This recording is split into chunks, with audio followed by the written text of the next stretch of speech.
Proverbs 15, verse 16 says this: "Better is a little with the fear of the Lord than great treasure and trouble with it." There's many passages in the Bible that are kind of similar, reminding us that on things about money that we might be worried occasionally about the wrong thing. In fact, worry as a whole in the Bible, there's a lot that the Bible has to say about anxiety and the things that just kind of eat away at the back of our minds. In Isaiah, we have this proclamation: "Say to those who have an anxious heart, be strong, fear not. Behold, your God will come with vengeance. With the recompense of God, he will come and save you." And we have the words of Jesus in the Sermon on the Mount. Coincidentally, a passage I was looking at with the kids in Sunday school this morning. We read this: "Therefore I tell you, do not be anxious about your life, what you will eat, what you will drink, nor about your body, what you will put on. Is not life more than food, and the body more than clothing? Look at the birds of the air. They neither sow nor reap, nor gather into barns, and yet your heavenly Father feeds them. Are you not of more value than they? And which of you, by being anxious, can add a single hour to a span of life?" Goes on to say, don't even worry about what you wear or anything like that. And I had this brief thought that maybe this morning I should dress in kind of really slobby clothes and things like that to make the point, and I thought my wife will never let me out of the house. So I didn't do it.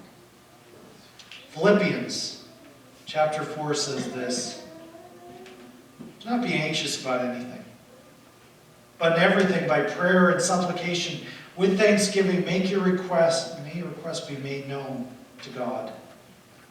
So being that this is a very basic command of God, one that's repeated over and over again in scriptures, and each of us, I'm sure, as somebody would say, that we follow the scriptures as they're absolutely written. None of us ever struggles in this whole area of worry or anxiety, right? Well, I'm seeing a few smirks around the sanctuary, so I'm gathering maybe a few people do.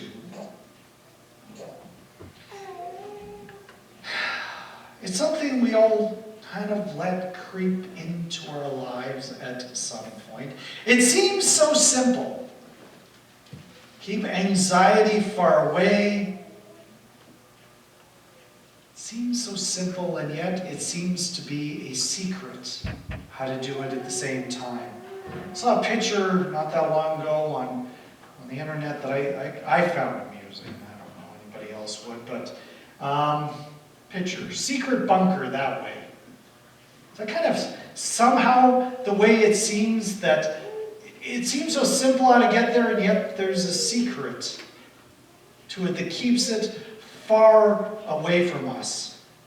And here's a secret that kind of seems odd. The secret to avoid worry and anxiety is not just, sometimes I've heard them said, simply don't care about things and you won't worry. I don't think that's quite the biblical response. Maybe we have to care differently. Maybe we have to care about something other than the things that cause us to worry.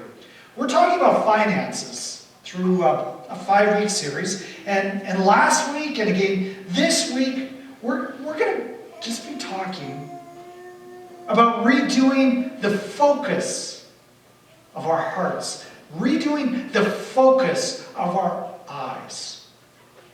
Because a lot of what the Bible has to say isn't that money is something to be avoided or something like that, but it shouldn't be something that becomes the focus of our hearts and lives, and yet it often does.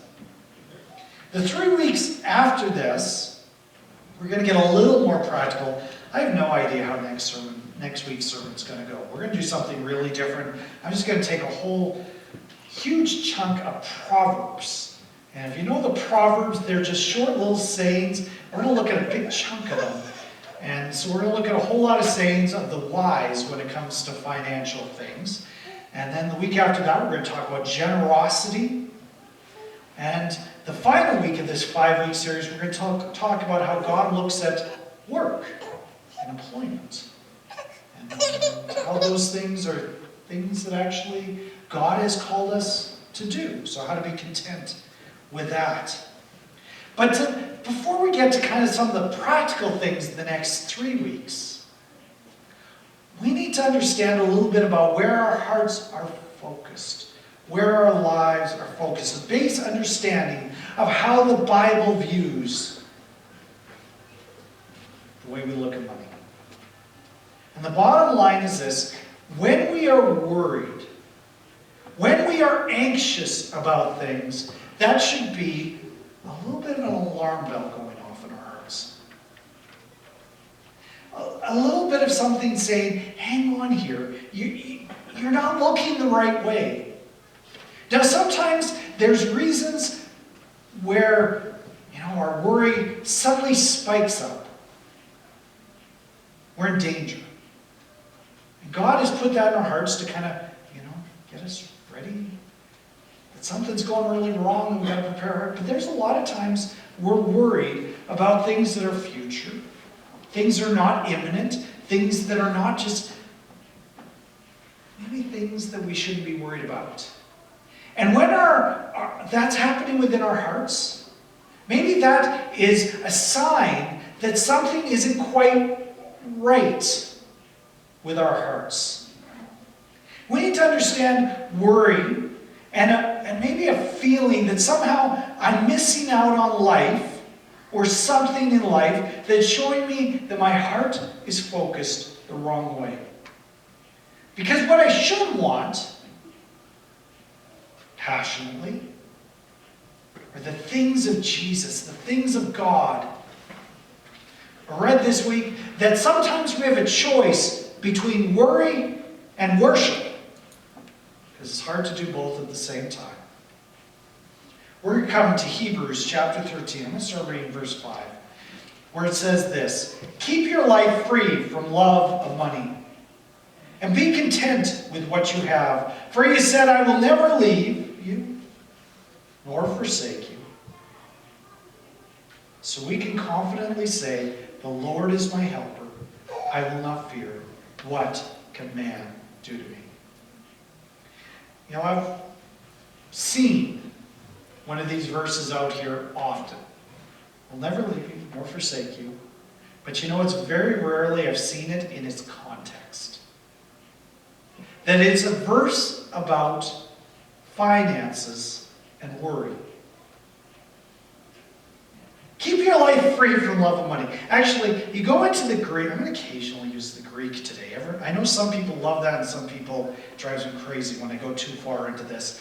But this whole keep your life free from the love of money is actually one word in the Greek. And sometimes in the Greek, what they like to do is they like to take a couple of words that seemingly are unrelated and they smush them together to make a new word. I don't know if smush is a technical term.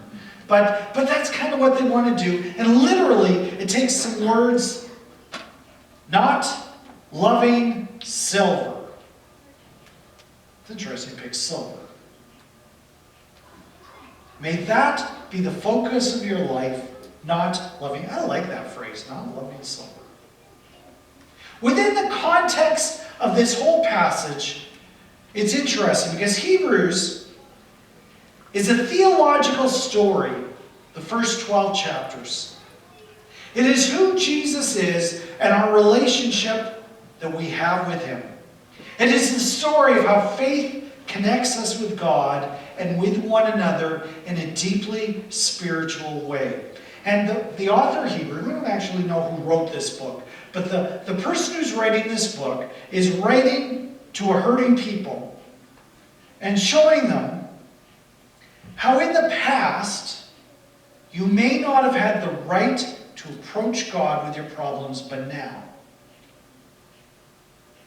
despite your problem, maybe because of your problems, you have the right to come before God with the full pain of the world on your shoulders.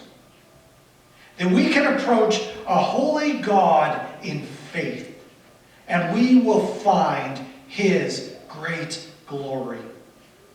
And he actually finishes chapter 12 by saying this: "Therefore, let us be grateful for receiving a kingdom that cannot be shaken.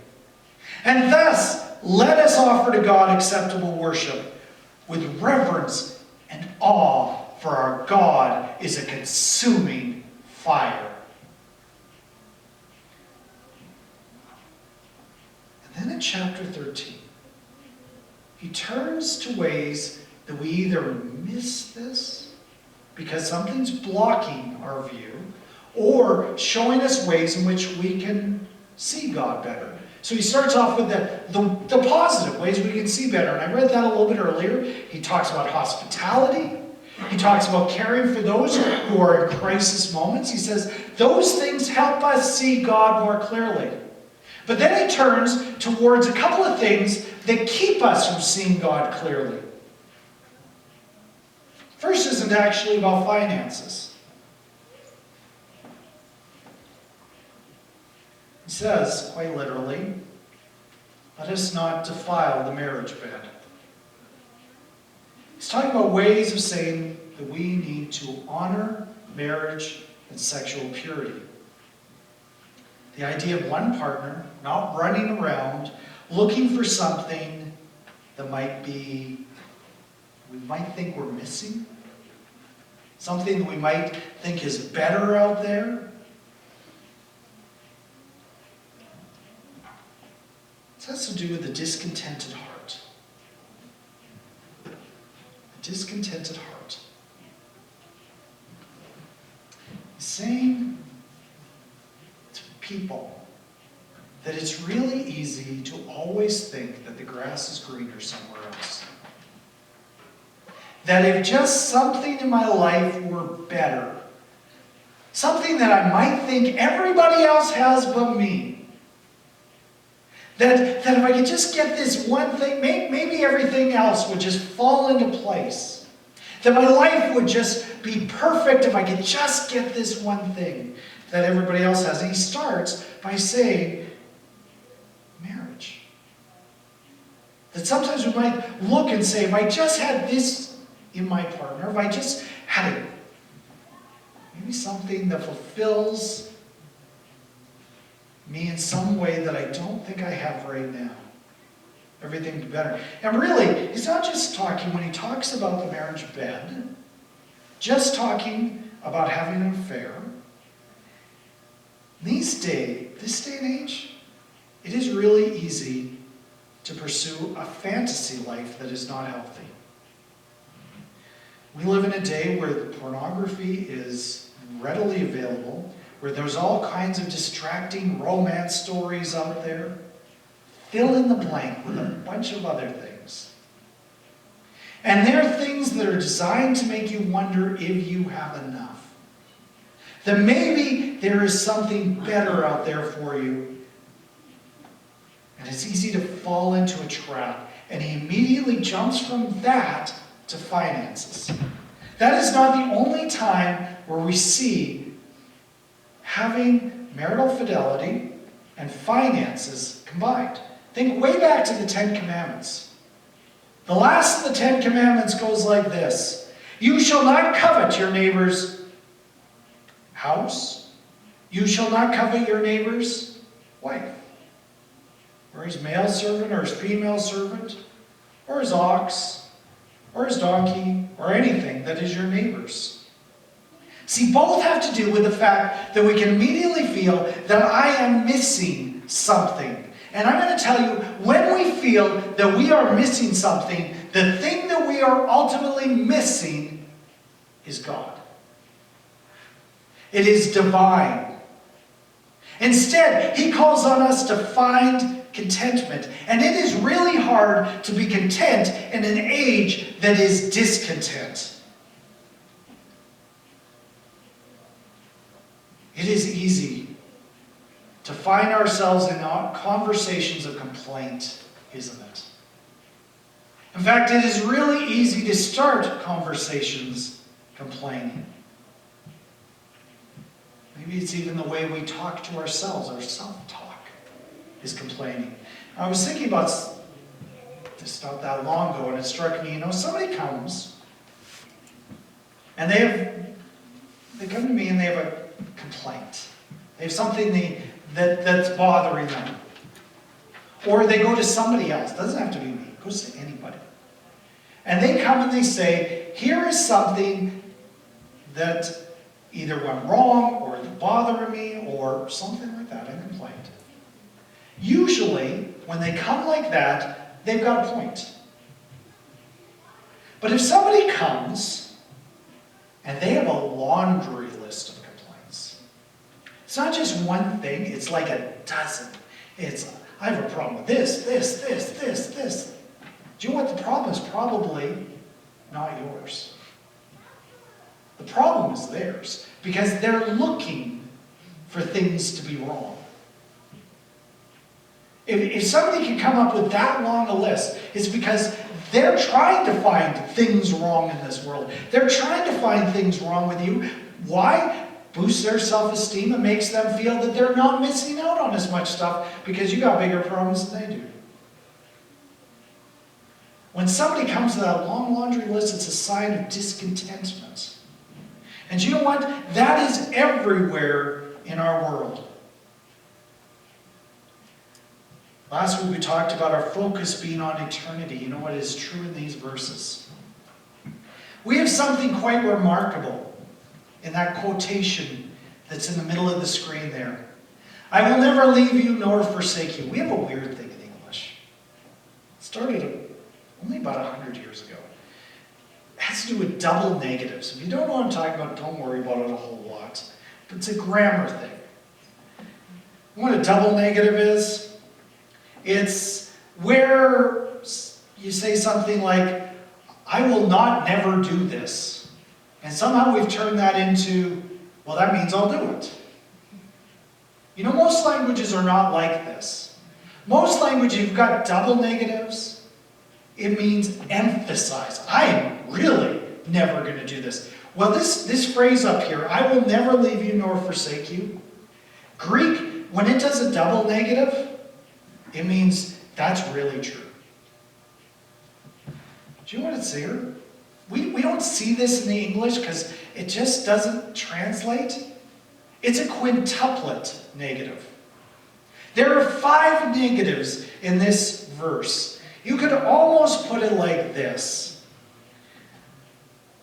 I will not never ever leave you, and not never ever leave you a little bit. Doesn't work in English so well, but he is really trying to emphasize this. God will be with you forever. Forever and ever. Never leave you. Never forsake you. That word forsake is interesting. You may know in the Gospels, Jesus is on the cross and he cries out, my God, why have you forsaken me? And that word forsaken there means that God has left him so that judgment may fall upon him. That is not the word in the Greek here. In fact, it's kind of odd that this gets translated forsaken. It's something that we translated forsaken because historically it's always been translated into English forsaken. And that's unfortunate because it's not really what it means. There's a couple of ways you can translate this. You could translate it the word stop or cease. In other words, I will never leave you nor cease to be with you or something, stop being with you. But you have to add a couple of words. There's a second way that you can translate this. So I went this week and I pulled my Greek dictionary off my shelf, and it had a really strange way of translating this. A word, we can't translate this as a word. We have to translate it almost as a whole concept. Greek is a very descriptive language at times. It's another one of those combination words. And basically it means this: to allow to continue to exist by leaving a portion behind. Everybody's hearing that thinking, what? Let me give you a couple of times we find this in the Bible. In Romans 9, he's remembering Israel being invaded by foreigners. And it should have been completely destroyed. But God allowed the nation to continue by allowing a remnant to survive. A small group to survive. A seed to survive. A little bit earlier in this same book, Hebrews chapter 4, it's talked about the fact that we need to enter the rest of God and fear God. Otherwise, He will not even allow a remnant to survive. In other words, this is a word that has to do with, I guess, allowing just a little bit to survive. I will never leave you, nor let just a little bit survive. In other words, He's not going to let a little bit survive. He's going to let us live abundantly. The idea behind this phrase is God will be with you no matter what, and He will never let you not live abundantly. There, I used a double negative there. Fun with grammar. Why? Because that's what God has said. So we can confidently say, the Lord is my helper. I will not fear. What can man do to me? He's using a quote here that we don't find in the Old Testament, but this is a Hebrew proverb that gets quoted in other places. It gets quoted actually quite a bit in ancient literature. The Lord is my helper, I will not fear. What can man do to me? It is one that means to emphasize, what do we have to worry about? Because God is with us. I can be happy, I can be content with the things of God. There's an ancient prayer it's recorded in a song that we still have, that exists from the 1st century BC, about 100 years before Christ was born. In a book called the Psalms of Solomon, that says this: with approval and blessing support me. When you strengthen me, what has been given by you is enough for me. What you've been given is enough for me. Be content with what you have. Why? Because you have God. You have Him absolutely. Enough that we can say confidently, God is my helper, I will not fear. What do we have to worry about? What can man do to me? Maybe we need to pray that prayer more often, to find our satisfaction in Jesus. He continues in this passage. Remember your leaders, those who spoke to you the word of God. Consider the outcome of their way of life and imitate their faith. Jesus Christ is the same yesterday, today, and forever. Once again, I've seen that phrase, Jesus Christ is the same yesterday, today, for all sorts of contexts. Here is the usual context we find in Hebrews that has to do with our finances. Keep remembering what God has done. Remember your basic teachings. Consider how God has worked historically. Do you think that'll ever go away? Do you think it'll ever go away the way that God has worked in the past? I gotta be honest with you, there are days where I can look at the church budget and feel a little panicky. Now we're doing it okay at this moment, but there's been times where that has been true. We run it tight, but I can worry. And my bet is you don't worry about the church budget nearly as much as I do. But I bet there are things in your life that you worry about more than I do. Because all of us have those things, right? Often it's about finances, but I think if I read the context here, finances is one of the symptoms. One of the symptoms of a heart that's just a little bit out of whack. God does not need us to have the resources that we're going to need in the future today.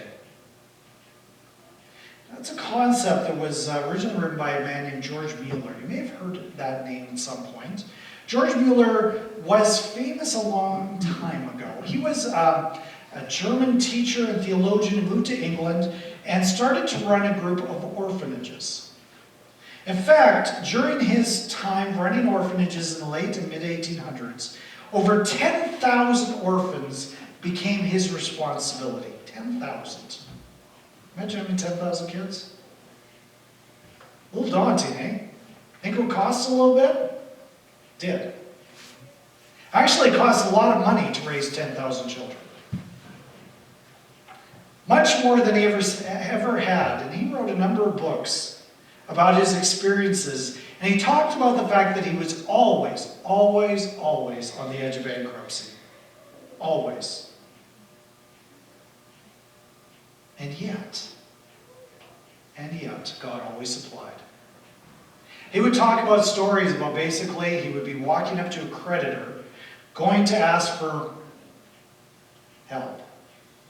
And somebody would pass him an envelope as he was walking randomly down the street, and it would be exactly the right amount of money.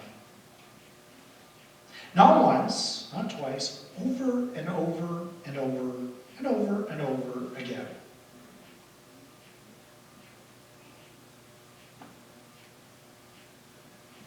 Once said this, "My Lord is not limited. He can supply again." He can supply again. Hebrews, this book, has a lot to say about faith. What faith is?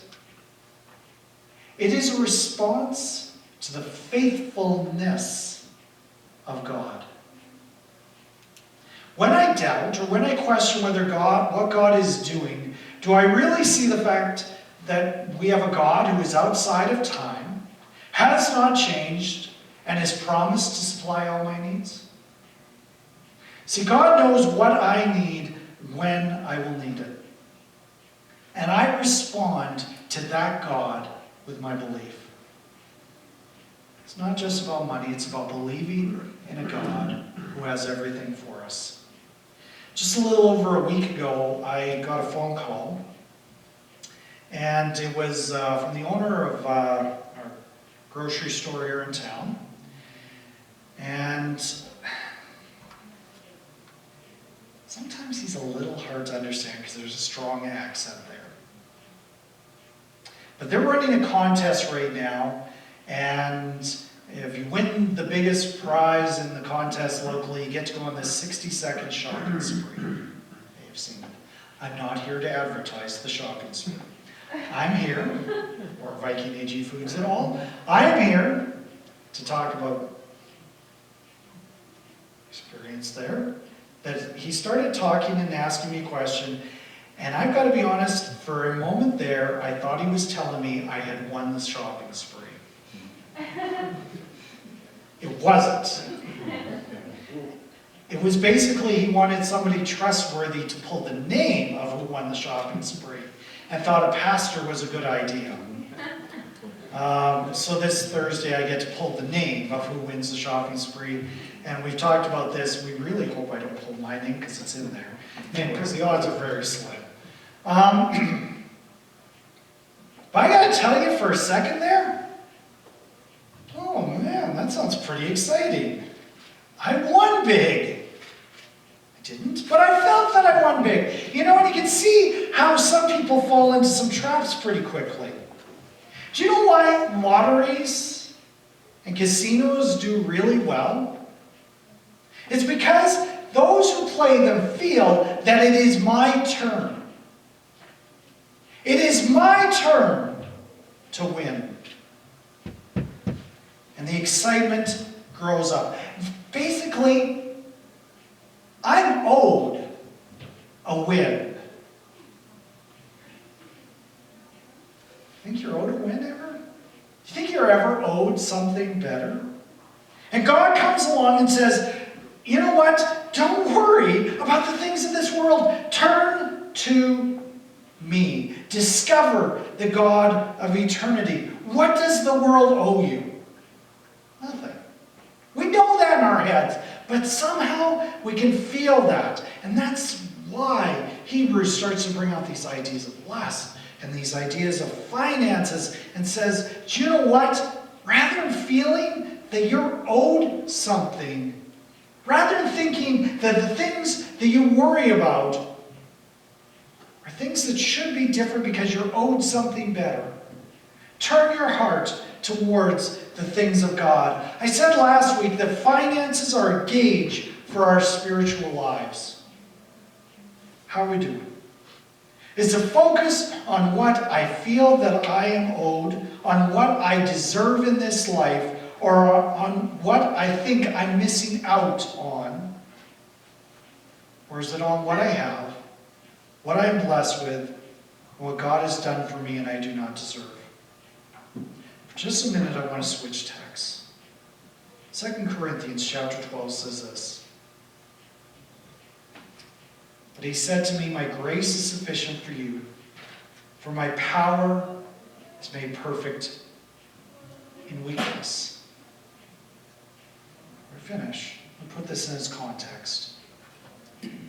Paul is talking to a church that's attacking him and saying, do you know what? Paul teaches one thing, these people teach another. Do you know what? You look at Paul's life, everything's going wrong. If you look at these other teachers, everything seems to be going right. So who is God blessed?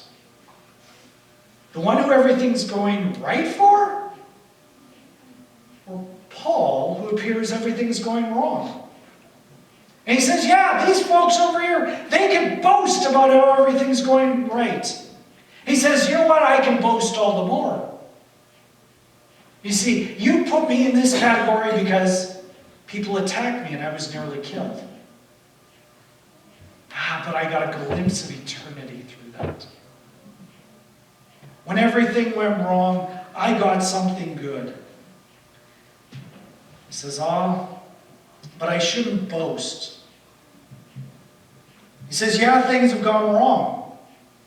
So to keep me from becoming conceited, because of the surpassing greatness of the revelations, listen to this, a thorn was given me in the flesh, a messenger of Satan to harass me, to keep me from becoming conceited. 3 times I pleaded with the Lord about this, that should lead me. Something unspecified goes horribly wrong in Paul's life. Something that is purely of the devil. This is spiritual warfare.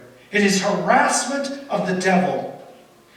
It is perhaps physical. Perhaps it's a person who's attacking him. We don't know for sure. Paul spends 3 extended periods of time in prayer. Not just a quick, God, can you take this away? Extended periods of time saying, God, can you fix this for me? Can you take it away? But you know how God makes it right? Not by taking it away. Paul needs a lesson to not be conceited. Paul needs to learn of the grace of God. This is something of Satan. Isn't it interesting that something of Satan could become victory in Paul's life? It's quite remarkable.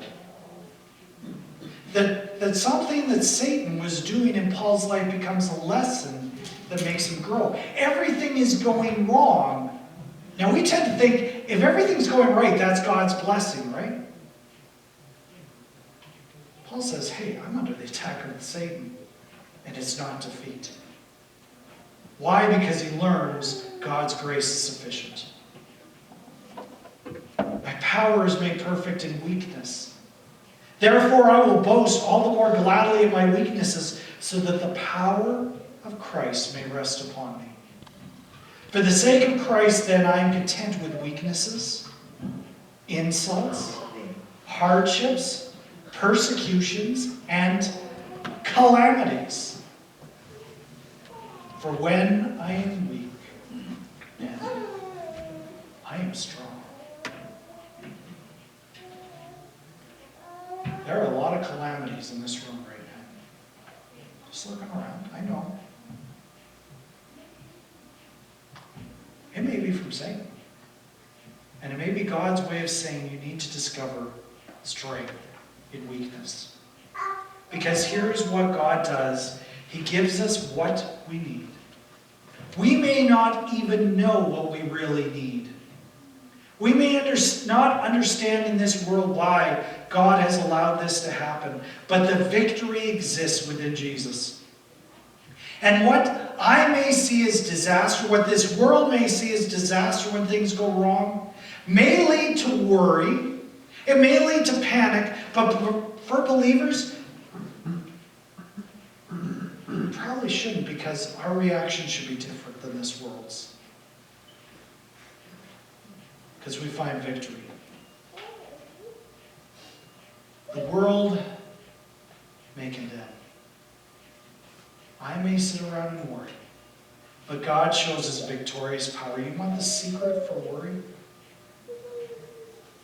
Commit yourself to Jesus. Once again, no matter what. Even if everything goes wrong, I'm committed to Jesus. Even if the entire world rejects, I'm committed to Jesus. Not just for a moment, for this entire life, no matter what happens. And as a result, this world matters a little less. We need to get away from those things that we think we're missing and move to the things that we have, and that is the presence of Jesus. I'm going to invite our worship team to come.